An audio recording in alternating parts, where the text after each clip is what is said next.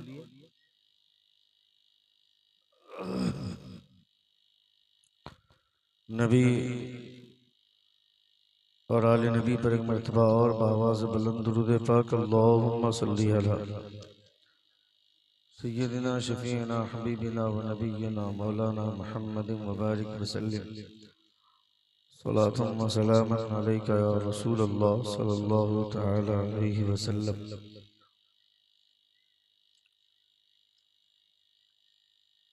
बड़ी शानदार महफिल, खूबसूरत बज़्म,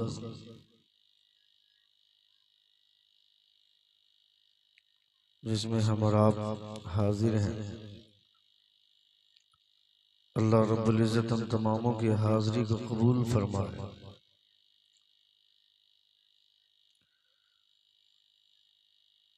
चंद लोग जो इधर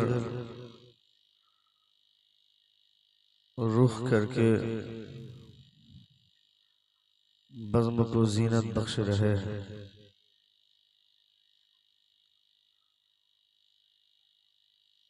उन्हीं लोगों की वजह से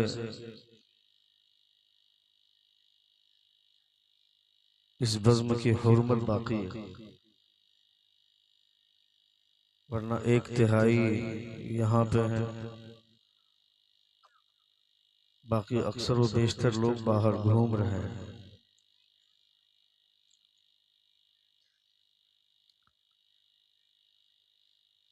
जलसे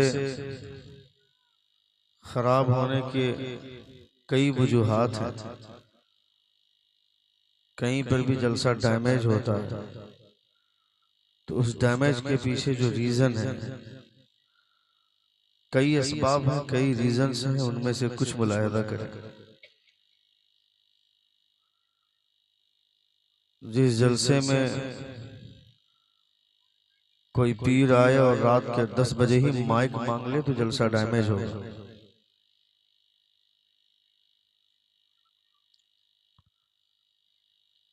और जिस जगह पे जलसा हो रहा उस जलसा के इर्द गिर्द दुकानें लग जाएं, मेले लग जाएं तो जलसा डैमेज होगा।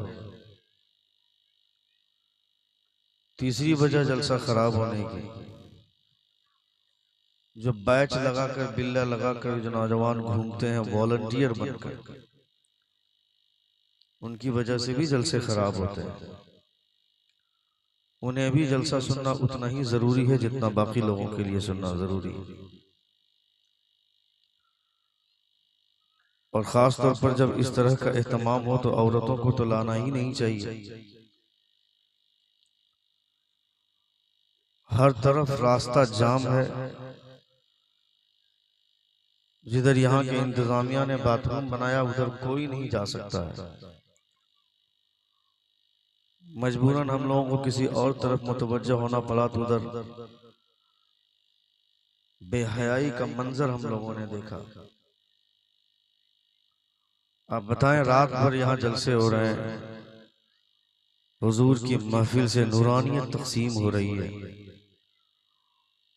और आपकी बेटियां, आपकी बीवियां, आपकी बहनें अगर बाहर गुलछर्रे उड़ाएंगी तो इसका क्या असर जाएगा बाहर। आप यहाँ बैठ कर नेकियां, आप इस बुनियाद पर अपनी बीवी बच्चों को लेकर के आते हैं कि चलो हम हुजूर की महफिल में बैठकर हुजूर का तज़किरा सुनेंगे तो हमारी बेटियां महरूम क्यों रहेंगी, वो भी सुनेंगी। और अगर आपकी बेटियां बाहर घूमेंगी, आपकी बहनें घूमेंगी, आपकी बीवियां घूमेंगी, कल क़यामत के दिन आप क्या जवाब देंगे। ये सब बातें लोगों को अच्छी नहीं लगती है, क्योंकि लोग शॉर्टकट में जन्नत जाने के आदी हैं। अगर आपकी बीवी आपकी बात नहीं मानती है और आप नहीं मनवा पाते हैं तो आपसे बड़ा दयूस कौन है। इतना शोर हो रहा है बाहर, इस कदर हुड़दमबाजी हो रही है बाहर, हैरत होती है देखकर। ये मुसलमानों की बेटियां, ये मुसलमानों की बच्चियां, कौन बोलेगा उसको। आदमी हाथ पकड़ पकड़ कर तो नहीं बोल सकता है ना। हम लोग जब माइक पर आते हैं तो इन सब चीजों का रद्द करते हैं, मगर हमारे रद्द करने से क्या होगा, जब तक आपका दिल जिंदा नहीं होगा, जब तक आपका जमीर जिंदा नहीं होगा। वो जरूर किसी न किसी की बहन होगी, किसी न किसी की बेटी होगी, किसी न किसी की बीवी होगी। एक औरत कल क़यामत के मैदान में 4 मर्दों को दोज़ख में लेकर के जाएगी। आपको अंदाजा नहीं है इस चीज का। या फिर आपको अच्छा लगता है अपनी बीवी को एक जगह बैठा देते हैं और खूब घूमते रहते हैं। जितनी औरतें बाहर हैं उससे ज्यादा मर्द बाहर घूम रहे हैं। इन नौजवान और आवारा बच्चों को नहीं समझ में आता है। क़यामत के दिन पता चलेगा क्या हश्र होगा हमारा। बातें बहुत सारी हैं। अल्लाह रब्बुल इज्जत सलामत रखे यहाँ के इंतजामिया को, मौलाना इनामुर रब साहब और उनके तमाम रुफ़क़ाए कार को, जिन्होंने इस बज़्म को सजाने के लिए न जाने कितने कितने दरवाजों पर कितनी कितनी बार भीख मांगी होगी, हाथ फैलाया होगा। ऐसे जलसे मुनक़्क़द नहीं होते हैं, आपको खेल लगता है। आप आकर के बैठकर सुनते हैं, मगर आप ही में से कुछ ऐसे लोग हैं जो सुबह सुबह किसी मौलवी की टीम को देखने के बाद कहते हैं ये देखो सुबह सुबह आ गए मौलाना लोग, अभी हमने बोहनी तक नहीं किया और इनको चंदा देना होगा। इतनी घटिया सोच है आपकी। आपको तो ये सोचना चाहिए था कि मैंने बोहनी नहीं किया है, मदरसे के नाम पर दे देंगे तो खुदा हमारे रिस्क का इंतजाम फरमा देगा। वाह वाह वाह वाह वाह वाह वाह वाह, ये माशाअल्लाह। मगर आप नहीं सोचते हैं, आपकी सोच अलग हो गई, आपके तखय्युलात अलग हो गए। अभी अल्लामा रोशन ज़मीर अल्लामा रोशन साहब क़िबला मिसबाही अज़हरी का बहुत शानदार खिताब आपने मुलाहज़ा फरमाया। उनकी एक मुख्तसर सी किताब मैंने अहले बैत अतहार की फजीलत में 2-4 जगहों से मैंने मुख्तसर से बर्क़ गर्दानी करने की कोशिश की तो बड़ा अच्छा लगा, तबीयत खुश हुई। हमारे नौजवान नस्ल के उलमा जो अपने कलम को हरकत, हमारे उस्ताद ने कहा था मन हफीज़ फर्रा मन कतब कर्रा, जिसने याद किया उसने भुला दिया, जिसने लिख दिया वो बाकी रह जाने वाला। इन्होंने अपनी मालूमात को कलम के जरिए किरतास पर जमा किया और किताब की सूरत में आपके सामने लाया। अल्लाह रब्बुल इज्जत इस किताबचे की सदक़े में अल्लाह रब्बुल इज्जत इनका हश्र अहले बैत अतहार के साथ क़यामत के दिन खुदा फरमाए। नबी कौनैन सल्लल्लाहु तआला अलैहि वसल्लम फरमाते हैं, the best of the people are the Arabs, the best of the Arabs are the Quraysh, the best of the Quraysh are the Banu Hashim, the best of the Banu Hashim is our family. Mustafa फरमाते दुनिया में सबसे अच्छे लोग अरब के लोग हुआ करते और अरब में सबसे अच्छे लोग कुरैश के लोग हुआ करते हैं और कुरैश में सबसे अच्छे लोग बनु हाशिम के हुआ करते हैं और बनु हाशिम में सबसे अच्छे लोग मेरी फैमिली के लोग हुआ करते हैं। ये हुजूर फरमाते हैं, मेरे मुस्तफ़ा फरमाते हैं। नबी कौनैन सल्लल्लाहु तआला अलैहि वसल्लम के खानदान पर बड़ी अच्छी किताब इन्होंने लिखी है, मुख्तसर सही मगर जामे, और हवाला देखने के बाद तबीयत खुश हुई। माखज़ो मराजे की जो मैंने फहरिस्त देखी तबीयत गदगद हो गई। अल्लाह रब्बुल इज्जत इनके कलम में मजीद तवानाई की बरकतें अता फरमाए। एक बार जोर से पूरा मजमा अपने दोनों हाथों को फिजा में लहरा कर कहें या रसूल अल्लाह, और एक बार कहें या हबीब अल्लाह। रात के इस हिस्से में भी मिंबर नूर पर उलमाए किराम तशरीफ फरमा है और कसीर तादाद में, और मैं कई जलसों में कह चुका हूँ कि बाहर हम लोग बोलते हैं तो स्टेज पर बैठने वाले उलमा का चेहरा देखने के बाद तबीयत में घुटन महसूस होती है, मगर गढ़वा पलामू के इलाके के उलमा को स्टेज पर देखता हूँ तो तबीयत बहुत ज्यादा हसास, बहुत ज्यादा बशाशत का मुजाहरा करती है, इस बुनियाद पर कि यहाँ स्टेज पर बैठे हुए हर आलिम ये चाहता है कि मेरा मेहमान कामयाब होकर के लौटे। हर किसी की कोशिश ये रहती है। मौलाना जमाल अख्तर पलामू साहब क़िबला आपके इलाके से निकलकर हिंदुस्तान के हर कोने में इनकी निकाबत हो रही है, पूरी महफिल की बागडोर अपने हाथ में लेते हैं। इनको पता चलता है, इनको महसूस हो जाता है किस खतीब को कहाँ पे सपोर्ट की जरूरत पड़ती है, कौन से शायर को कहाँ पे सपोर्ट की जरूरत पड़ती है। याद रखें, कौन खतीब कितना कामयाब है, कौन शायर कितना कामयाब है, ये तो बाद में पता चलता है, मगर उसकी गुफ्तगू को बैलेंस के जरिए कामयाब तरीन तरीके से लोगों तक पहुंचाने का काम अगर किसी का है तो वो सबसे बड़ा काम नकीब का होता है। अल्लाह रब्बुल इज्जत इनके जज्बे को सलामत रखे, इनके हौसले को सलामत रखे। साउंड खोलिए, मैं मुतमईन नहीं हो रहा हूं। इसको आप नहीं रखें, सिर्फ हल्का सा डीले रख करके साउंड खोलिए। आवाज खूबसूरत नहीं चाहिए लेकिन आवाज बुलंद चाहिए। एक बार जोर से पूरा मजमा हाथों को फिजा में लहरा कर कहें या रसूल अल्लाह, और एक बार कहें या हबीब अल्लाह। अल्लाह रब्बुल इज्जत इरशाद फरमाता, इक़रा बिस्मि रब्बिकल लज़ी खलक़, read with the name of your sustainer who created the human being from the blood clot. पढ़ो अपने रब के नाम से जिसने खून के लोथड़े से तुम्हें पैदा फरमाया। ये 23 बच्चों की फरागत देखने के बाद ये 23 की तादाद देखिए आप, कुरान मुक़द्दस के नुज़ूल की तकमील 23 साल में, और यहाँ के फारिगीन की तादाद मुकम्मल 23 है। आप अंदाजा करें कितनी अच्छी मुनासिबत है। अल्लाह रब्बुल इज्जत ने फरमाया, कुरान फरक़नाहु लितक़रअहु अलन्नास अला मुक्फिन वनज़्ज़लनाहु तंज़ीला। ये मुस्तफ़ा के कुरान की शान है, नबी कौनैन सल्लल्लाहु तआला अलैहि वसल्लम की शान है। हुजूर जहाँ जहाँ रहे बुलबुल सिदरा कुरान की आयत वहीं लेकर के पहुँचे। ये मुस्तफ़ा जान रहमत सल्लल्लाहु तआला अलैहि वसल्लम की शान है। हुजूर का स्टेटस दुनिया के तमाम पैगंबरों में सबसे ऊंचा स्टेटस मेरे मुस्तफ़ा का है। मुस्तफ़ा से बड़ा किसी का स्टेटस नहीं है। नबी कौनैन सल्लल्लाहु तआला अलैहि वसल्लम पर नाजिल होने वाली किताब कुरान मुक़द्दस दुनिया की सबसे बेहतरीन किताब है। इस कुरान के नुज़ूल होने वाली सबसे पहली आयत हमारे ज़मीर को झंझोड़ती है और ये कहती है, इक़रा बिस्मि रब्बिकल लज़ी खलक़, read with the name of your sustainer who created the human being from the blood clot. पढ़ो अपने रब के नाम से जिसने खून के लोथड़े से तुम्हें पैदा फरमाया। मुस्तफ़ा जान रहमत सल्लल्लाहु तआला अलैहि वसल्लम की हदीस इस आयत मुबारक की ताईद में कहती है। मुस्तफ़ा फरमाते हैं तलबुल इल्मी फरीदतुन अला कुल्ली मुस्लिमिन व मुस्लिमा, search for knowledge is necessary, is essential for every Muslim male and Muslim female. इल्म दीन हासिल करना हर मुसलमान मर्द और औरत पर फर्ज है। मुस्तफ़ा दूसरी जगह इरशाद फरमाते हैं उतलुबुल इल्म वलो कान बिस्सीन, seek the knowledge even going to China, seek the knowledge even it be in China. इल्म दीन हासिल करो अगरचे तुम्हें चीन जाना पड़े, अगरचे तुम्हें चीन की मसाफत झेलनी पड़े।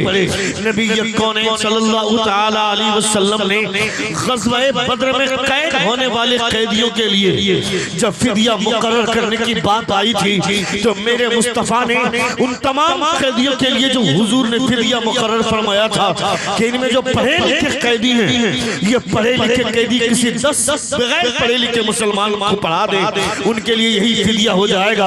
यानी हुजूर ने इल्म को अहमियत दी, हुजूर ने इल्म का वक़ार बढ़ाया। मुस्तफ़ा फरमाते हैं कामयाबी चाहते हो पढ़ना होगा, वक़ार चाहते हो पढ़ना होगा, बुलंदी चाहते हो पढ़ना होगा। मैं कहता हूँ नबी कौनैन ने इल्म को इतनी अहमियत देते हुए नबी कौनैन ने 10 सहाबी को पढ़ाने के लिए कोई एक कैदी अगर पढ़ा दे तो उसके लिए यही फिदिया हो जाएगा। यानी हुजूर जानते हैं कि इल्म की अहमियत कितनी है। मैं कहता हूँ आज लोगों ने डॉक्टर बनाया, लोगों ने कंप्यूटर बनाए, लोगों ने साइंस बनाए, लोगों ने साइंस की पढ़ाई करके लोगों ने मोबाइल बनाया, लोगों ने फैक्स की मशीनों को ईजाद किया, लोगों ने कंप्यूटर बनाए, मोबाइल हमारे हाथों में दिया। मैं कहता हूं अगर ये इतने ही पावरफुल थे, अगर मोबाइल बनाने की ताकत इनमें थी, अगर इनके हाथों में कंप्यूटर कहां जा रहे भाई साहब? हेलो, अरे यार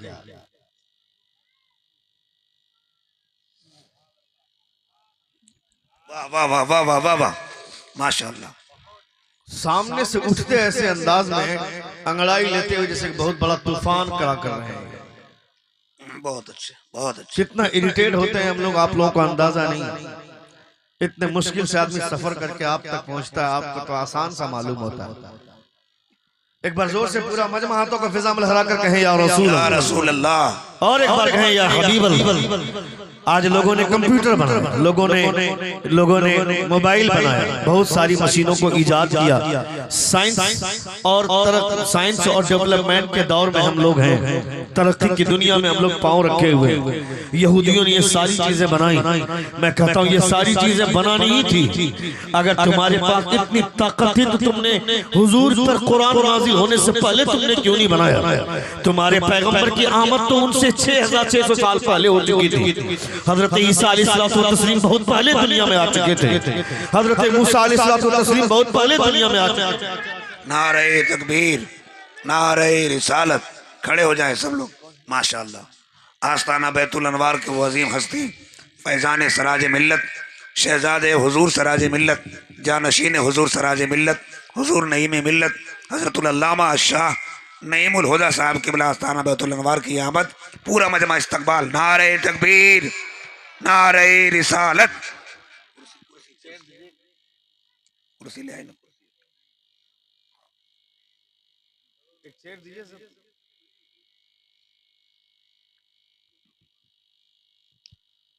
नीचे से एक कुर्सी लाई ना चादर लगा के।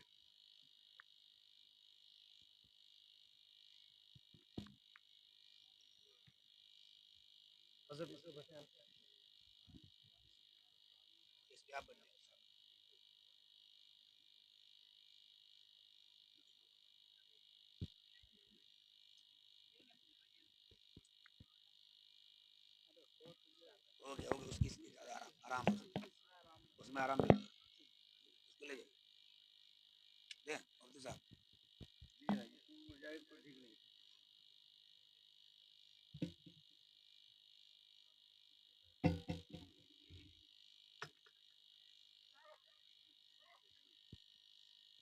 बैठ जाए, बैठ जाए, जो जहाँ खड़ा है वहीं बैठ जाए।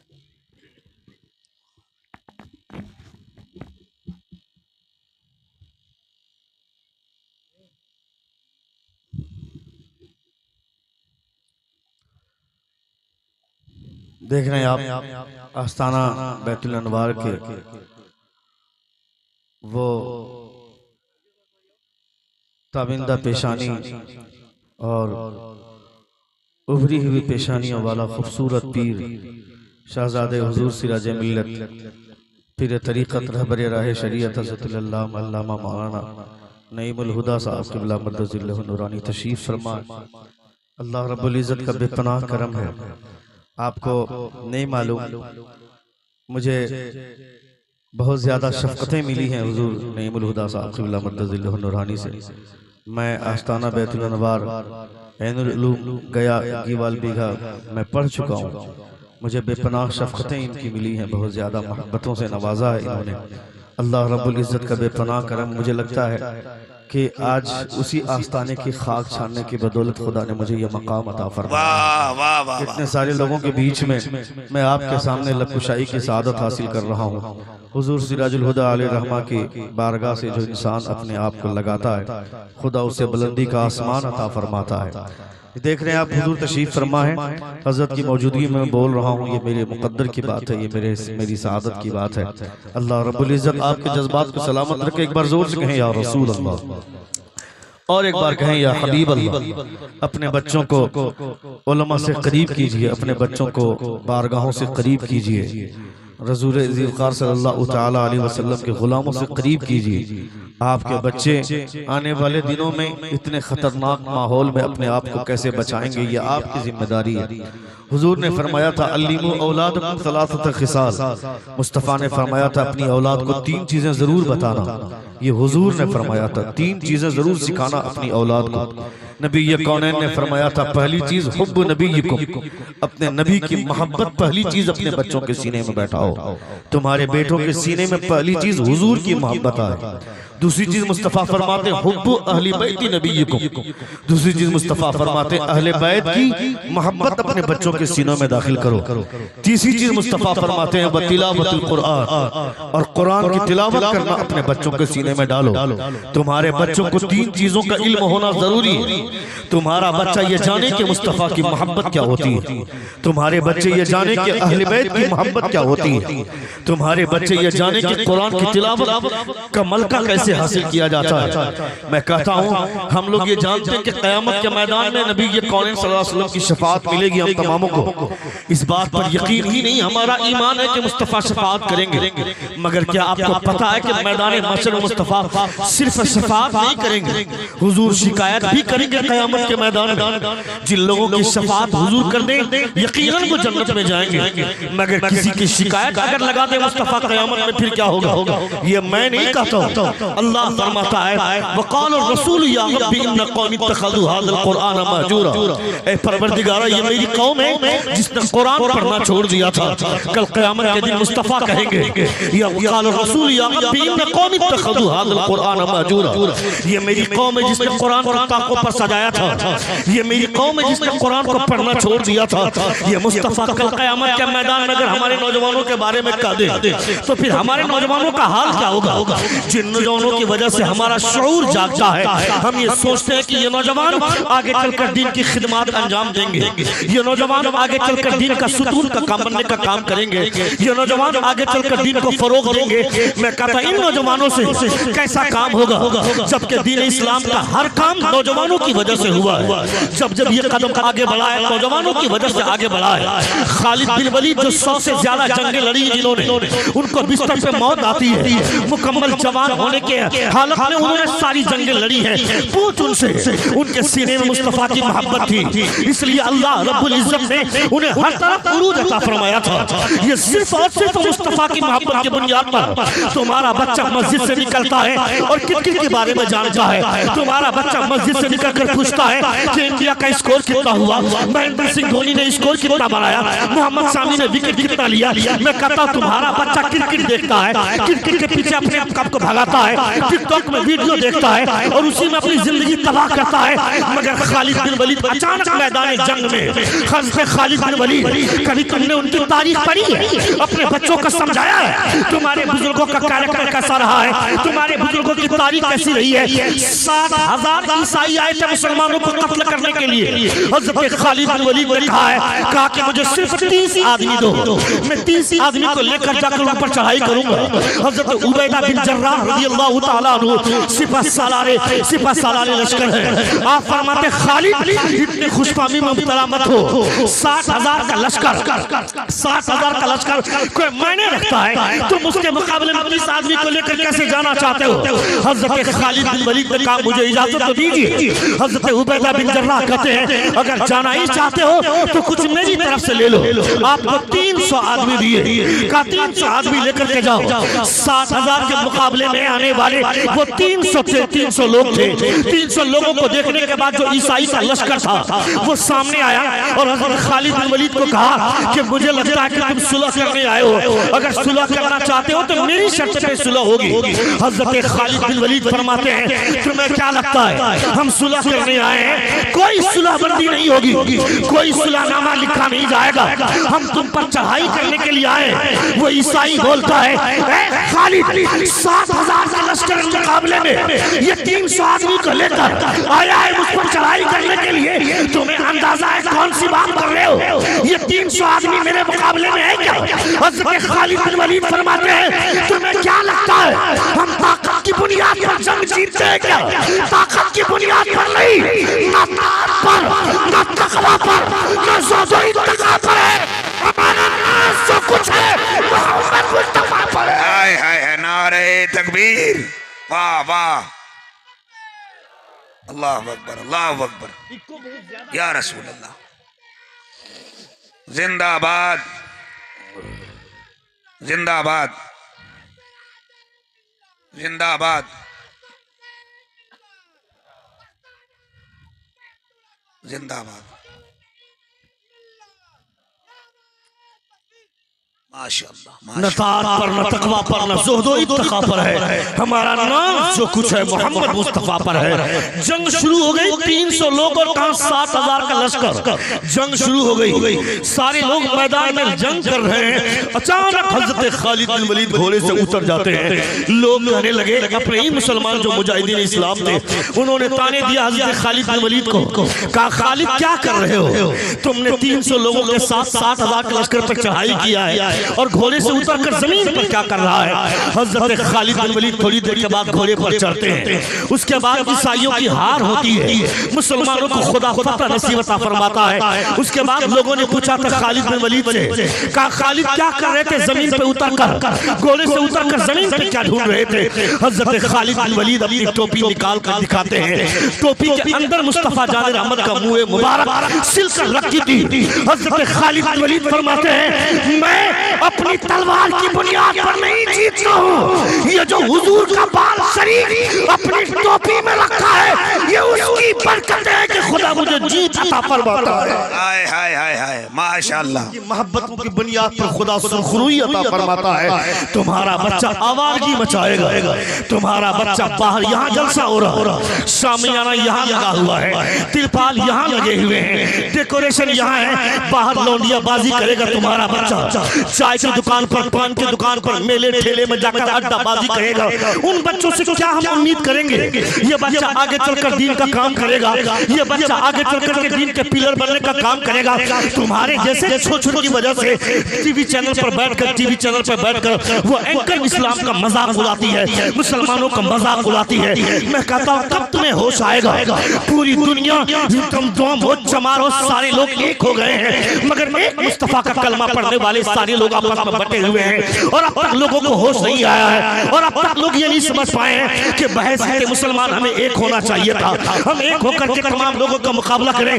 तुम्हें कोई जरूरत नहीं तलवार लेकर मैदान में आने की, तुम्हें कोई जरूरत नहीं है बंदूक लेकर के मैदान में आने की, इसकी जरूरत नहीं है। कसम खुदा की, अगर तुमने हुजूर की सुन्नत को अपनाया, सिर्फ विश्वास लेकर मैदान में आओगे तो पूरा मैदान तुम्हारे हाथों में होगा। क्या कहने तुम्हारे हाथों में होगा। तुम्हें अब तक शऊर नहीं आया, तुमने अब तक अपने आप को जगाया नहीं। तुम तो इस कदर तुम बेहिस हो गए हो कि मदरसे में पढ़ने वाले बच्चों को हिकारत की निगाह से देखते हो। मेरा बेटा डॉक्टर, भाई कम कीजिए ना, मैं क्या बोल रहा हूं। इको कम कीजिए, इको कम कीजिए और साउंड खोलिए आप। एक बार जोर से पूरा मजमा हाथों को फिजा में लहराकर कहें या रसूल अल्लाह, और एक बार कहें या हबीब अल्लाह। इक़रा बिस्मि रब्बिकल लज़ी खलक़, read with the name of your sustainer who created the human being from the blood colour. पढ़ो अपने रब के नाम से जिसने खून के लोथड़े से तुम्हें पैदा फरमाया। आज देख रहे हैं हालात कितने संगीन हो रहे हैं हिंदुस्तान के, भारत के हालात कितने खतरनाक होते जा रहे हैं। हमारा एक बहुत बड़ा आलिम मुफ्ती सलमान अजहरी को कैद कर लिया गया, वो अभी तक हिरासत में है। आए दिन उनके ऊपर उनके नाम FIR दर्ज हो रहे हैं। यहाँ से जमानत मिली तो वहां जा रहे हैं, वहां से जमानत मिली तो वहां जा रहे हैं। ये खुफिया प्लानिंग के तहत सारा काम हो रहा है। क्या इख्तिलाफ की बात की अल्लामा सलमान अजहरी ने? कौन सी मुखालफत की बात की? कोई मुखालफत की बात नहीं की। 24 घंटे जिन लोगों ने अपने मुंह से जहर उगलने का एक प्लान बना रखा है, उन लोगों के ऊपर कोई फैसला नहीं आता है। उन लोगों में से किसी को हिरासत नहीं लिया जाता है। मगर हमारे मजहब का एक आलिम अगर कोई हल्की सी बात करता है, रोजाना लोगों के यूट्यूब देखा जा रहा है। ये जो यूट्यूबर लोग सामने बैठते हैं, ये जो थंबनेल बनाते हैं, ये जो रिकॉर्ड करने के लिए आते हैं, अपना पैसा बनाने के लिए ऐसे ऐसे थंबनेल ये बनाते हैं। थंबनेल बनाकर यूट्यूब में वीडियो वायरल कर देते हैं, फेसबुक पर वायरल कर देते हैं। इनको भी समझना चाहिए कि तुम जो थंबनेल बनाते हो, उस थंबनेल के चक्कर में उलमा की बातों को लोग सुन रहे हैं, उसको टीवी पर चला रहे हैं। इसलिए थंबनेल बनाना तो सोच समझ कर बनाना। पहली बात तो तुमने जो प्रोफेशनली इस चीज को अपनाया, उसकी वजह से भी नुकसान हुआ। पैसा कमाने की वजह से कि मेरे अकाउंट में पैसे आएंगे, उन पैसों की वजह से यूट्यूब का चैनल खोल लिया, और यूट्यूब का चैनल खोलने के बाद पैसा कमाने के चक्कर में किसी आलिम ने अगर किसी लड़की के खिलाफ तकरीर की तो उस आलिम का फोटो लगाया, उसके साथ में 4-5 लड़कियों की बरहाना लड़कियों की तस्वीर लगा दी कि देखो उलमा ने क्या बयान कर दिया फलां लड़की के खिलाफ।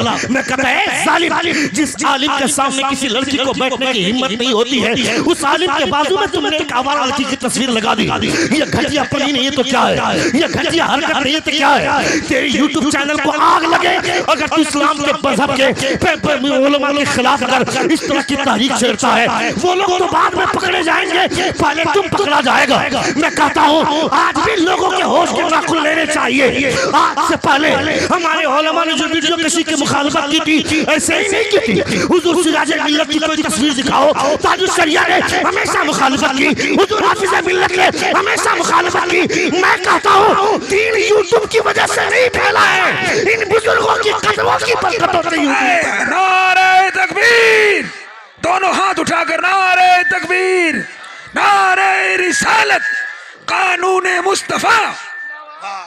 इसमें वो उलमा भी मुलव्विस हैं जो अपने साथ चैनल लेकर के चलते हैं, और चैनल लेकर के चलते हैं, लोगों को बोल देते हैं कि मेरा यूट्यूब में डाल देना। मैं कब बैठ रहा हूँ, कब उठ रहा हूँ, कब खाना खा रहा हूँ, कब होटल में जा रहा हूँ, कब गाड़ी में बैठ रहा हूँ, कब फ्लाइट में बैठ रहा हूँ, इन सब चीजों की वीडियो शूटिंग करवाई। मैं कहता पूरे गढ़वा और पलामू में कहीं ढूंढने से भी कोई देवबंदी नहीं मिलता है। ये सिराज मिल्लत की मेहरबानी है। बताओ सिराज हुदा अलैहि रहमा कौन सा वीडियो कैमरा लेकर के अपने साथ चलते थे, कौन सा यूट्यूबर चैनल को अपने साथ लेकर के चलते थे। जब कोई दीन का काम करता है तो उसे यूट्यूब के चैनल के सहारे की जरूरत नहीं पड़ती है। वो जमीन पर चलता है तो आसमान के फरिश्ते उसकी मदद के लिए जमीन पर आ जाते हैं। सुन रहे हैं आप? सुन रहे हैं? कितने लोग सुन रहे थे? हाथ उठाकर कहे या रसूल अल्लाह, और एक बार कहे या हबीब अल्लाह। अल्लाह रब्बुल इज्जत का बेपनाह शुक्र और एहसान है कि हम लोग हुजूर की महफिल में बैठकर हुजूर का तज़किरा सुन रहे हैं, रसूल वक़ार सल्लल्लाहु अलैहि वसल्लम की बातें सुन रहे हैं। आए दिन मुसलमानों के खिलाफ खुफिया तौर पर प्लानिंग बनाई जा रही है। मुसलमानों को बर्बाद कैसे किया जाए, कैसे मुसलमानों को काटा जाएगा, मारा जाएगा। याद रखना हिंदुस्तान के तमाम मुसलमान मर भी गए तो इस्लाम बाकी रहेगा। जोर से बोले, जोर से बोले। इस्लाम बाकी रहेगा। इसलिए कि इस्लाम हमारी वजह से नहीं है, इस्लाम की वजह से हम लोग हैं। अगर हम मारे गए तो इस्लाम मर जाएगा, ये कोई जरूरी नहीं है। ये कभी सोचना भी मत। बहुत सारे लोग आए चले गए मगर इस्लाम बाकी रहा। इस्लाम तेरी लफ्ज में डूबेगी हजरत तक, तेरी रगों में खून रवा चार याद। इस्लाम की फितरत ने कुदरत ने लचक दी है, जितना ही दबाओगे उतना ही ये उभरेगा। ये इस्लाम की खूबसूरती है। इस्लाम न कल डूबा था, न आज डूबा है, न कयामत तक कभी डूबेगा। इस्लाम का परचम ऐसे ही बुलंद रहेगा। पूरी दुनिया के लोगों ने मुखालफत की इस्लाम की, मगर जैसे जैसे इसकी मुखालफत होती रही इस्लाम परवान चढ़ता रहा। क्यों नहीं परवान चढ़ेगा? इसलिए कि कुरान मुकद्दस की हिफाजत की जिम्मेदारी अल्लाह रब्बुल इज्जत ने ली। हमने एक बार भी रामायण नहीं जलाया। कोई साबित कर दे कि किसी मुसलमान ने किसी रामायण को जलाया, किसी गीता को जलाया, किसी कुरान को जलाया, किसी यजुर्वेद को जलाया। कोई किताब हमने मजहबी किताब को जलाया नहीं, उस पर आग नहीं लगाई, मगर उसका एक भी हाफिज नहीं मिलेगा। मगर जगह जगह पे कुरान जलाया गया, उसके बावजूद कुरान मुकद्दस सीने में महफूज है। यहाँ से जो बच्चे फारिग होने वाले हैं अभी आज से 3 साल पहले, वो राफिजी वसी उसने कुरान मुकद्दस की 26 आयतों को मिटाने की बात की, बदलने की बात की। मैं कहता है जालिम, ये जो कुरान यहाँ रखा हुआ है मुसहफ की सूरत में, इससे 26 आयतें क्या 46 आयतें भी बदल देगा चलेगा, मगर जो कुरान सीने में महफूज हो गया है उसे कैसे मिटाएगा? उससे कैसे मिटाएगा? मैं दुनिया के तमाम मजहब के लोगों से चैलेंज करता हूँ, अपनी अपनी किताबों को लेकर के आओ। तुम रामायण लेकर के आओ, तुम पुराण लेकर के आओ, तुम यजुर्वेद लेकर के आओ, तुम गीता लेकर के आओ, और हम भी कुरान लेकर पहुंचते हैं। दिल्ली के चांदनी चौक में तमाम किताबों में आग लगा देते हैं, और 25 साल के बाद किसी मजहब के गुरु को बुलाओ कि लाओ अपनी किताबों को, कसम खुदा की दुनिया की कोई किताब नहीं आ पाएगी, मगर गौसिया नूरिया का एक छोटा सा बच्चा अपना सीना लेकर आगे बढ़ेगा। वो कहेगा मैं पढ़ता जाता हूँ, तुम लिखता जा, कोई किताब नहीं, कुरान फिर से तैयार हो जाएगा। नारे तकबीर, नारे रिसालत, अज़मत कुरान, माशाअल्लाह माशाअल्लाह। दुनिया की कोई किताब नहीं आ पाएगी, मगर कुरान फिर से तैयार हो जाएगा। इसलिए कि कुरान मुकद्दस को सीने में महफूज करने का रिवाज नबी कौनैन सल्लल्लाहु अलैहि वसल्लम से ही चल पड़ा है।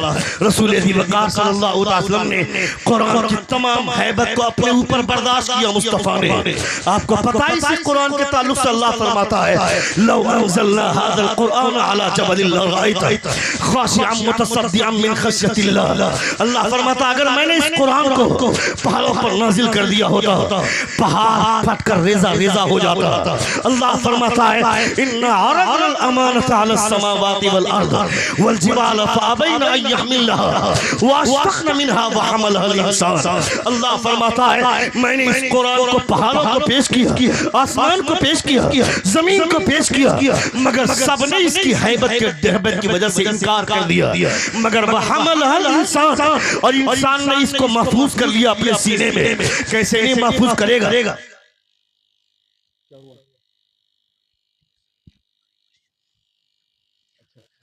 सुभान अल्लाह। सारे लोग खड़े हो जाएं मोहब्बत के साथ। नारे तकबीर, नारे रिसालत, फैज़ान हुजूर हाफिज़ मिल्लत, हुजूर नसीर मिल्लत, मजहर हुजूर हाफिज़ मिल्लत, फैज़ान हुजूर हाफिज़ मिल्लत, फैज़ान हुजूर सराज मिल्लत, हुजूर नसीर मिल्लत, हुजूर नईम मिल्लत, मदरसा गौसिया रज़विया, मदरसा गौसिया नूरिया, जश्न दस्तार हुफाज किराम, उलमाए अहले सुन्नत, मुसलमान आने धुरकी, हुजूर नसीर मिल्लत, हुजूर अमीन मिल्लत, माशाअल्लाह।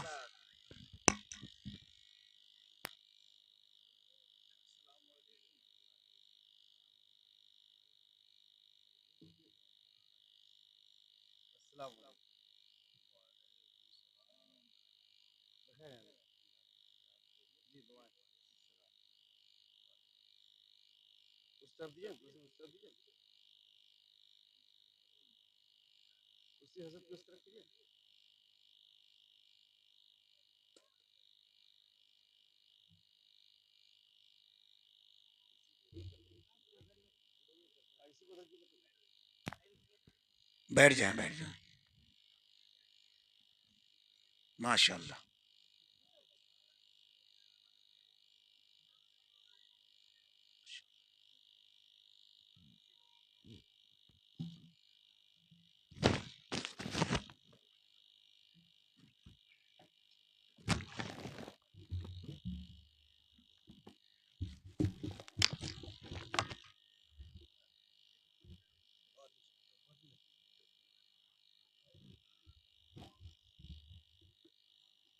सुन रहे हैं आप?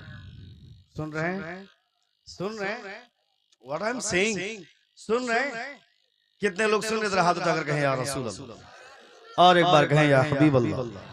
अब देखें आप, पहले एक दूल्हा थे, अब दो दो दूल्हा तशरीफ फरमा। जोर से बोलें सुभान अल्लाह। अल्लाह रब्बुल इज्जत का बेपनाह करम है, शुक्र एहसान है। इन मशाइख की तरबियतों के साये में हम लोग अपनी जिंदगी के परवान चढ़ाते हैं और हमारी रूहें शाद रहती हैं इन्हीं बुजुर्गों की वजह से।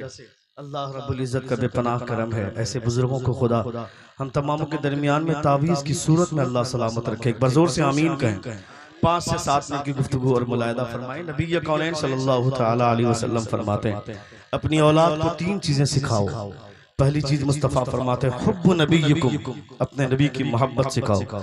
जिस वक्त अपने बच्चों को रिश्तों की पहचान करवाते हैं, बेटा ये तुम्हारे बड़े अब्बू हैं, ये तुम्हारे चचा हैं, ये तुम्हारे अंकल हैं, ये तुम्हारी भाभी है, ये तुम्हारी बुआ है, ये तुम्हारी बाजी है, ये तुम्हारी बहन है।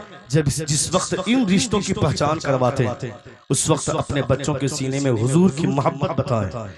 किसी की मोहब्बत किसी के सीने में कब जागती है? जब उसके लिए अजमत दिमाग कबूल कर लेता है। जब उनकी अजमतें दिमाग में बैठती हैं, तब इस दिल में मोहब्बत जागती है। फलां लड़की बहुत हसीन है, दिमाग कबूल करता है, तब उसके लिए सीने में प्यार जागता है। हमने हुजूर आला हजरत को नहीं देखा, मगर हुजूर आला हजरत के ताल्लुक से बातें इतनी सुनी है कि दिल में प्यार जाग गया।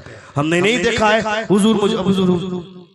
हुजूर सिराज मिल्लत को, हुजूर मुजाहिद मिल्लत को, मगर उनके ताल्लुक से उनकी अजमतों के किस्से, उनकी कारगुजारियों, उनके कारनामों की कहानियां जब हमने सुनी हैं, तो सीने में ऑटोमेटिक प्यार जाग गया। इसलिए अगर आप अपने बच्चों के सीनों में हुजूर का प्यार जगाना चाहते हैं, तो आपको सुबह शाम हुजूर की बातें करनी चाहिए। अपने घर में हुजूर की बातें करें। जब आपका बेटा आपके पैगंबर के ताल्लुक से, नबी के ताल्लुक से जब बातें रोज सुनेंगे, वो जब उनके दिमाग में जब ये बातें कबूल, जब ये उनका दिमाग ये बातें कबूल कर लेगा, तो उसके सीने में ऑटोमेटिक प्यार जाग जाएगा। आपके बेटे ने मिठाई की ख्वाहिश की कि अब्बू जान मेरे लिए मिठाई ला करके दीजिए। आपने अपने बेटे को मिठाई ला करके दिया। आपके बेटे के हाथ में मिठाई का डब्बा है। मिठाई के डब्बे को जैसे ही खोला, उसने खोलकर मिठाई का निवाला अपने मुंह में डालने ही वाला था। जैसे ही डालने वाला था, अचानक अपने बच्चे को रोक कर बोलिए कि बेटे ये जो मिठाई खा रहा है, ये जानता है मिठाई किसके सदके में है? बेटा आपका पूछेगा किसके सदके में है, उसे जवाब दीजिए मेरे लाडले, ये जो मिठाई खा रहा है, ये मिठाई मुस्तफा के सदके में है। ये मीठा हुजूर के सदके में है। मेरे बेटे जिस चारपाई पर तू सोता है, ये चारपाई हुजूर के सदके में है। जिस मकान में तू रहता है, ये मकान मुस्तफा के सदके में है। यानी जिस जगह पे तू रहता है, ये जगह हुजूर के सदके में है। जमीन नबी के सदके में है, आसमान नबी के सदके में है। जब वो बच्चा होश में आते ही ये सारी चीजें जान लेगा कि ये दुनिया की सारी चीजें हुजूर के सदके में है। जमीन नबी के सदके में है, आसमान नबी के सदके में है, मेरा बाप नबी के सदके में है, मेरी माँ नबी के सदके में है। फिर बड़ा हो जाने के बाद गर्मियों की छुट्टी में वो दार्जिलिंग जाने का ख्वाब नहीं देखेगा, कश्मीर की बर्फीली वादियों को देखने की तमन्ना नहीं करेगा। वो ये सोचेगा जमीन बेच कर भी जाना पड़ेगा तो कश्मीर नहीं, दार्जिलिंग नहीं, शहर मदीना जाएंगे, मुस्तफा का रोज़ा देखेंगे। इसलिए कि हुजूर फरमाते हैं, काबे का तवाफ करोगे, गारंटी नहीं कि जन्नत मिलेगी, मेरे रोज़े का दीदार करोगे, ये गारंटी है कि जन्नत की जमानत मिल जाएगा। वाह वाह वाह वाह माशाअल्लाह, फरमाते वाह वाह वाह। मन ज़ारा कब्री वजबत लहू शफाअती, जिसने मेरी कब्र की ज़ियारत की उस पर मेरी शफाअत वाजिब हो गई। हुजूर सैयद अहमद कबीर रिफाई रज़ियल्लाहु ताला अन्हु इरशाद फरमाते हैं, जिसने मुस्तफ़ा के रोज़े को देखा, ये कभी तसव्वुर न करे कि मैंने हुजूर के रोज़े को देखा, ये तसव्वुर करे कि मैंने हुजूर को देखा है। हुजूर सैयद अहमद कबीर रिफाई फरमाते हैं, आपके बच्चे आवारागर्दी न मचाएं, आपके बच्चे आपके बच्चों के सामने बैठकर कभी आप हुजूर की बात करें, हुजूर के गुलामों की बात करें। घर में 4 लोग हैं, कोई जरूरी नहीं कि खुदा का जिक्र कायम करने के लिए, नबी की महफिल सजाने के लिए ये 40,000 रुपए का शामियाना हो, 15,000 का स्टेज हो, 25,000 रुपए का साउंड सिस्टम हो, ये कोई जरूरी नहीं है। घर में आप है, आपकी बीवी है, आपका बेटा है, आपकी बेटी है, घर में 4 लोग हैं, उन 4 लोगों में से 3 सामीन बन जाइए, एक मुक़र्रिर बन जाइए। आप खड़े होकर के या बैठकर अपने बच्चों के सामने बोलिए, मेरी बेटी मेरे मुस्तफ़ा की ये कहानी है, मेरे बुजुर्गों का ये कैरेक्टर है। कभी बताओ मुजाहिद मिल्लत के बारे में, कभी बताओ हुजूर सिराज मिल्लत के बारे में, कभी बताओ हुजूर आला हज़रत के बारे में। आपका बच्चा शाहरुख खान की कहानी देखता है, आपका बच्चा सलमान खान की कहानी सुनता है, उसकी फिल्में देखता है, तो उसी तरह नकल करने की कोशिश करता है। अगर आपका बच्चा बचपन से ही हुजूर सिराजुल हुदा की कहानी सुनेगा तो वो बड़ा होने के बाद वो शाहरुख खान बनना नहीं चाहेगा। हुजूर नईमुल हुदा के चरणों में आकर ये कहेगा, मुझे हीरो नहीं बनना है, हुजूर सिराजुल हुदा का गुलाम बनकर जिंदगी गुजारना। माशाअल्लाह माशाअल्लाह, वाह वाह वाह। का ये शौक आपके बच्चों के अंदर ये जज्बा कौन पैदा करेगा? ये आप पैदा करेंगे। आप ये सोचिए, आने वाला दौर बहुत खतरनाक आ रहा है, कितने संगीन मरहले से गुजर रहे हैं हम, आपको अंदाजा नहीं है। इसलिए आपको कहते हैं जलसो जुलूस में आइए तो लौंडियाबाजी मत कीजिए, जलसो जुलूस में आइए तो अड्डाबाजी मत कीजिए। कभी गुटखे की दुकान पे, कभी पान की दुकान पे, कभी खिलौने की दुकान पे, खिलौना किसी दिन और खरीद लेना, गुटखा तो रोज खाते हो, पान तो रोज खाते हो, मगर जलसे कभी कभी होते हैं, कभी कभी बैठकर हुजूर का जिक्र सुनना चाहिए ना। हज़रत इमाम कल्यूबी फरमाते हैं, जबरदस्ती हुजूर की तारीफ नहीं होनी चाहिए। जब आदमी सुने हुजूर का तज़किरा तो चेहरा बिगड़े नहीं, चेहरे पर हरियाली छा जाए, चेहरे पे बशाशत छा जाए। हज़रत इमाम कल्यूबी फरमाते हैं, बातें मेरे पैगंबर की हैं, जब इंसान सुने तो चेहरे तरोताजा हो जाए, चेहरे पे हरियाली छा जाए। इसलिए कि दुनिया के तमाम पैगंबरों की बातें एक तरफ और आमना के लाल की बातें एक तरफ।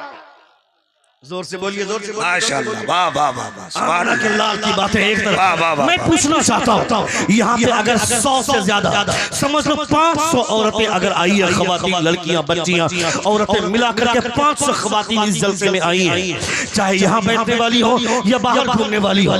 मैं पूछता हूँ, ये मुसलमान की बेटियां हैं कि नहीं? ये मुसलमानों की बीवियां हैं, ये मुसलमानों की बहनें हैं। इनके बदन से नकाब कैसे हट गया? क्यों तुमने अपनी बेटियों को नकाब पहनाया नहीं? तुम्हारे घर से तुम्हारी बेटी बगैर नकाब के कैसे निकल गई? तुम्हारी बीवी तुम्हारे घर से बगैर नकाब के कैसे निकल गई? और ये लड़कियां बाहर से आने के बाद जब घर पहुंचती है, फला आदमी की शिकायत करती है कि फला आदमी मुझे घूर घूर कर देख रहा था। मैं कहता है बेहुदा औरत जो लड़की बगैर नकाब के बन ठन के घर से निकलती है, तो इसका मतलब ही यही होता है कि वो चाहती है कि मुझे दुनिया वाले देखे कि मैं कितनी हसीन हूँ, मैं कितनी खूबसूरत हूँ। जब उसके शौहर से झगड़ा होता है तो उसके शौहर से वो बोलती है कि तुम्ही को मैं अच्छी नहीं लगती हो, वरना फला का आदमी, फला का शौहर, वो फला घर का आदमी मेरी तारीफ करता है, मुझे बोलता है बहुत खूबसूरत है। मैं कहता है बेवकूफ लड़की, फला आदमी जो तुम्हारी तारीफ कर रहा है तुम्हारी हरकतें नहीं जानता है, इसलिए तुम्हारी तारीफ कर रहा है। तुमने अपने आप को तबाह किया, तुमने नहीं देखा क्या वो अमेरिका की लड़की, ईसाई लड़की जो रोजाना जाती है ऑफिस जॉब करने के लिए, जिसके बाप का साया सर से उठ गया, उसकी बुरी माँ की किफालत की जिम्मेदारी उसके सर पे है, उसके 2 छोटे छोटे भाई हैं, दोनों की किफालत की जिम्मेदारी उसके सर पे है। रोजाना जाती है ऑफिस जॉब करने के लिए, जिस चौराहे से गुजरती है उस चौराहे पर रोजाना 8 से 10 लड़के खड़े होते हैं, उसको भद्दे और गलत कमेंट करते हैं और ये बोलते हैं कि ये देखो कैसी माल जा रही है। गलत और भद्दे कमेंट करते हुए वो लड़की बर्दाश्त करते हुए रोजाना ऑफिस जाती है। एक दिन तंग आ गई, उसकी एक सहेली, मुसलमान सहेली है, फातिमा नाम की लड़की, उससे जाकर शिकायत करती है, बोलती है मेरी तबीयत नहीं चाहती कि मैं अब जॉब करूं। कहा क्या बात है? कहा रोजाना जाती हूँ जॉब करने के लिए, तो चौराहे पर नौजवान लड़के खड़े होते हैं, वो मुझे छेड़ते हैं, गलत गलत सलत भद्दे कमेंट करते हैं। मैं तंग आ गई हूँ। मेरी बूढ़ी माँ की जिम्मेदारी, तो छोटे भाइयों की हिफाजत की जिम्मेदारी ने मुझे तबाह कर रखा है। करूँ तो करूँ क्या? वो फातिमा नाम की लड़की जो मुसलमान है, मुस्तफा का कलमा पढ़ने वाली है, हज़रत फातिमा के कैरेक्टर को अपनाने वाली, वो फातिमा नाम की लड़की बोलती है परेशान मत हो, कल जब ऑफिस जाना तो ये मेरा नकाब पहन कर चली जाना।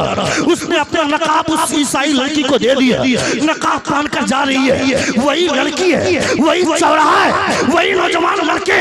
जब ये लड़की सामने से गुजरती है, नौजवान लड़के बोलते हैं छोड़ दो, रास्ता दे दो, किसी इज्जतदार घराने की खातून जा रही है। क्या कहने, क्या बोले, कहने, छोड़ दो, रास्ता दे दो, किसी इज्जतदार घराने की खातून जा रही है।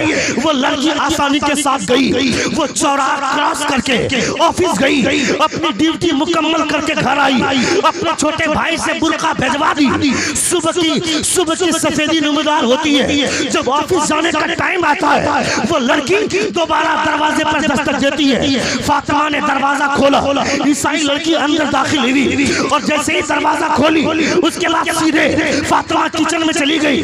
फातिमा ईसाई लड़की को बोलती है अपनी सहेली को नकाब चाहिए, बुर्का चाहिए, टेबल पर रखा हुआ है ले लो। वो ईसाई लड़की बोलती है आज नकाब नहीं चाहिए, बल्कि नकाब पहनने का हुक्म जिस पैगंबर ने दिया है उस पैगंबर का कलमा लेने आई हूँ। नारे तकबीर, नारे रिसालत, कानून इस्लाम, शरीयत मुस्तफा। मुझे नकाब नहीं चाहिए, बल्कि जिस पैगंबर ने नकाब पहनने का हुक्म दिया है उस पैगंबर का कलमा लेने आई हो। वो लड़की बोलती है आज से हमारा भी वही मजहब है जो तुम्हारा मजहब है, मेरा भी वही कलमा है जो तुम्हारा कलमा है। एक लड़की के कैरेक्टर की वजह से, सिर्फ बुर्का की वजह से उस लड़की की तहजीब बदल गई, उसका कलमा बदल गया, उसकी शरीयत बदल गई, उसके एहसास बदल गए, मुस्तफा के दामन में आ गई। तुम्हारी बेटियां हुजूर का कलमा पढ़ने के बावजूद बेहया की तरह चौराहे पर घूमती है, तुम्हारी बीवी मुसलमान होने के बावजूद वो खुले सर बाजार में चलती है, उसकी रोकथाम कौन करेगा? मैं रोकूंगा, ये रोकेंगे, ये तुम्हारी जिम्मेदारी है। बहन तुम्हारी है, बीवी तुम्हारी है, बेटी तुम्हारी है, तुम्हारे ताल्लुकात से वो लड़कियां हैं जो बाजार में घूम रही है, उसके निकाब कौन थामेगा? उसके ज़बान पे उसके ऊपर ये पहरे कौन बैठाएगा? याद रखना, इतनी आजाद मत छोड़ो, वरना 7 लाख से ज्यादा मुसलमान लड़कियां हिंदुओं के कैप्चर में जा चुकी हैं। वो स्कूल जाती हैं, कॉलेज जाती हैं, जाकर पढ़ाई करती हैं। पढ़ाई करने के लिए कॉलेज गई थी ना, कभी जाकर तुमको चेक करना चाहिए था मेरी बेटी कॉलेज में पढ़ाई कर रही है, ये किसी गुप्ता के साथ, किसी नारायण के साथ, किसी तिवारी के साथ, किसी गणेश के साथ कहीं वो इश्क तो नहीं लड़ा रही है। 7 लाख से ज्यादा मुसलमानों की लड़कियां हिंदुओं के फरेब में आ चुकी हैं, वो प्यार करके शादी कर चुकी हैं। मैं कहता बेवकूफ, तुमने अपनी बेटी को सिखाया क्यों नहीं? ए मेरी बेटी डॉक्टर बनेगी बाद में, इंजीनियर बनेगी बाद में, प्रोफेसर बनेगी बाद में, लेक्चरर बनेगी बाद में, ये सब कुछ बनने से पहले फातिमा की कनीज बन जाना। डॉक्टर बनेगी पैसा मिलेगा, फिर इंजीनियर बनेगी पैसा मिलेगा, प्रोफेसर बनेगी पैसा मिलेगा, ये सब कुछ बन जाएगी, पैसा मिलेगा, मगर फातिमा की कनीज बन जाएगी, पैसा मिले ना मिले जन्नत में हिस्सा जरूर तुमको मिल जाएगा। वाह वाह वाह वाह, में हिस्सा जरूर मिल जाएगा। अपने समाज की तहजीब को संवारने की जिम्मेदारी आपकी है। तकरीबन आपने 50 मिनट की गुफ्तगू मेरी सुन ली है, और 2 से 3 मिनट की गुफ्तगू मुलाहिजा फरमाए। एक बार जोर से कहें या रसूल अल्लाह। पूरा मजमा हाथों के फिजा में लहराकर कहें या रसूल अल्लाह, और एक बार कहें या हबीब अल्लाह। मैं इतने शॉर्टकट में जन्नत आपको नहीं ले जा सकता हूँ, मैं खुद जन्नत में जाऊंगा कि नहीं कोई गारंटी नहीं है। हमारा ईमान तो हुजूर की शफाअत की बुनियाद पर टिका हुआ है कि हुजूर शफाअत करेंगे तो क़यामत के दिन हम लोगों का बेड़ा पार होगा। मगर तुम जो 24 घंटे गुनाहों के दलदल में डूबे हुए होते हो और अपने आप में ये भरोसा करके बैठे हो कि मैं जन्नत में चला जाऊंगा, याद रखना क़यामत के दिन बहुत सख्त गिरफ्त होगी। तकरीरें रोज सुनते हो, मगर इस कान से सुनकर इस कान से उड़ा देते हो।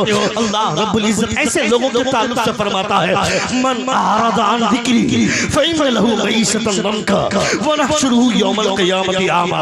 अल्लाह फरमाता है वो जो मेरे जिक्र से एराज करता है, मेरे जिक्र से दूर भागता है, कल क़यामत के मैदान में मैं उसे अंधा बनाकर उठाऊंगा। ये मेरा अल्लाह फरमाता है। अपने बच्चों की तहजीब कब संवारोगे?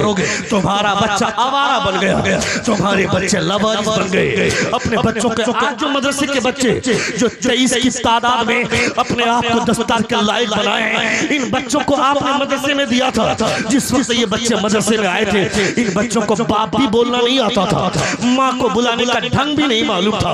मगर आज ये बच्चे इस काबिल हो गए हैं कि आप तुम्हारे बच्चे जो लाखों की दौलत पे खेलते हैं, जिनके पास करोड़ों के बैंक और बैलेंस है, वो बच्चे आवारगी के शिकार होंगे। वो बच्चे वहां खड़े होंगे जहां हुजूर के सहाबा खड़े होते थे, और जिनको तुमने कमजोर समझा था, जिनको तुमने हकीर समझा था, जिनको तुमने कमतर समझा था, वो अब वहां खड़े होने के लायक हो गए हैं जहां मुस्तफा खड़े होते थे, जहां नबी कौनैन खड़े होते थे, रसूल सल्लल्लाहु अलैहि वसल्लम के मेहराब में खड़े होने के लायक अब ये लोग हो गए हैं। ये इनकी शान है, ये इनकी अज़मत किस बुनियाद पर? कुरान मुक़द्दस की वजह से। अल्लाह रब्बुल इज़्ज़त का लाख लाख शुक्र एहसान है। ऐसे इदारे सलामत रहने चाहिए। इदारों को भी बंद करने का मंसूबा बनाया जा रहा है। यूपी के हाई कोर्ट में रोजाना 8 घंटे बहस हो रही है कि किस तरह मदरसे को इलीगल करार देकर के मदरसों को बंद किया जाए।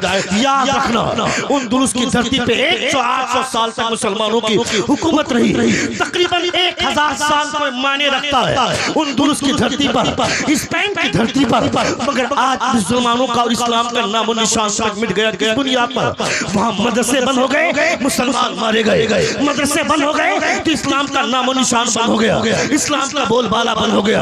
ये मरकजी 2 जगह इस्लाम के लिए, एक मस्जिद है, दूसरा मदरसा है। मस्जिद को भी लोगों ने गिराने के मंसूबे बनाए हैं, मदरसों को भी बंद करने की प्लानिंग हो रही है। और तुम्हारा बच्चा टिकटॉक देखेगा, तुम्हारा बच्चा इंस्टाग्राम में फॉलोअर बढ़ाएगा, तुम्हारा बच्चा यूट्यूब में गंदी फिल्में देखेगा। कब तुम्हें होश आएगा? तुमने नहीं देखा क्या मदीने के वो 4 बच्चे खेल रहे हैं, खेलने के दरमियान में अचानक बॉल उड़कर चली गई पादरी के पास। पादरी को चोट लगी थी या नहीं लगी थी उसकी बात छोड़ो, उस पादरी ने बॉल देने से मना कर दिया। वो 4-5 बच्चे एक एक करके गए, कहा बॉल दे दो, पादरी ने मना कर दिया। दूसरा बच्चा गया, कहा बॉल दे दो, पादरी ने मना कर दिया। तीसरे बच्चे गए, कहा बॉल दे दो, पादरी ने मना कर दिया। बच्चों का ग्रुप गया, कहा बॉल दे दो, वो पादरी बोलता नहीं देंगे। इन बच्चों ने कहा सुनो, हम आमना के लाल का कलमा पढ़ने वाले हैं, मुस्तफा के गुलाम हैं। उस पादरी ने बॉल भी नहीं दिया और उल्टा हुजूर को गालियां दी। उन बच्चों ने मिलकर इतनी कुटाई की उस पादरी को कि उस पादरी की जान निकल गई। उसके बाद ये मुकदमा तमाम ईसाइयों ने हज़रत उमर की अदालत में पेश कर दिया। मुकदमा दायर किया, वो उमर की अदालत है, ये उमर की अदालत है। हमने हिंदुस्तान की अदलिया को बिकते हुए देखा है, खरीदते हुए देखा है। यहाँ वकील भी बेचा जाता है, जज भी बेचा जाता है, खरीदा जाता है। हमने हमारे पास हजारों कहानियां ऐसी हैं जहाँ पे वकील भी बेचा गया, जज भी बेचा और खरीदा गया। मगर वो मदीने की अदालत है, हज़रत उमर फारूक की अदालत है। जब सारे ईसाई आकर जमा हो गए, कहा हमें किसास चाहिए, मौत का बदला मौत। हज़रत उमर फरमाते हैं ऐसे नहीं होगा, पहले उन बच्चों को बुलाया जाएगा, उन बच्चों से बुलाकर सुना जाएगा। उन बच्चों को बुलाया गया, एक तरफ बच्चे खड़े हैं मदीने के, एक तरफ तमाम ईसाई पादरी खड़े हैं। बच्चों से पूछा गया, बच्चों बताओ क्या हुआ था? बॉल नहीं दिया था, कोई बात नहीं थी। मैंने कहा कि हुजूर का कलमा पढ़ने वाले, उसके बाद भी नहीं देता चलता, मगर इसने हुजूर को गालियां दी। हम इतना कैसे बर्दाश्त कर सकते? मेरी माँ को गाली देता चलता, मेरे बाप को गाली देता चलता, मगर इन्होंने उसको गाली दी जिनके सदके में खुदा मेरे बाप को भी पैदा करता है और मेरी माँ को भी खुदा ने पैदा करवाया। मेरे हुजूर को गालियां दी, हुजूर को गालियां देने के बाद कैसे बर्दाश्त कर पाते? जैसे ही इतना सुना हजरत उमर फारूक, रावी का बयान है, ये बात सुनने के बाद उमर मुस्कुराए थे। आप फरमाते हैं जैसा उमर उस दिन मुस्कुराए थे, इससे पहले कभी नहीं मुस्कुराए थे। और आप कहते हैं अल-यौम अज़्ज़ल इस्लाम, अल-यौम अज़्ज़ल इस्लाम, आज इस्लाम को इज्जत मिल गई, इसलिए कि आज मदीने के बच्चों में मुस्तफा की मोहब्बत दाखिल हो गई। बच्चों के सीने में मुस्तफा की मोहब्बत दाखिल हो गई। तुम्हारे बच्चों के सीने में हुजूर की मोहब्बत कब दाखिल होगी? तुम्हारे बच्चों के सीने में कुरान की मोहब्बत कब दाखिल होगी? ये सारी चीजें, इस पर गौर करने की जरूरत है। जिंदगी ने फिर कभी वफा की तो इंशाअल्लाह ताला गुफ्तगू होगी। हमारे बोलने में, आपके सुनने में कोई गलती हुई हो, सभी हजरात हमारे साथ मिलकर बावाज़ बुलंद तो इस्तग़फ़ार पढ़ें। अस्तग़फिरुल्लाह रब्बी मिन कुल्लि ज़ंबिन व अतूबु इलैह। जोर से कलमे शहादत पढ़िए, अशहदु अल्ला इलाहा इल्लल्लाह व अशहदु अन्ना मुहम्मदन अब्दुहु व रसूलुहु। अस्सलामु अलैकुम व रहमतुल्लाहि व बरकातुहू।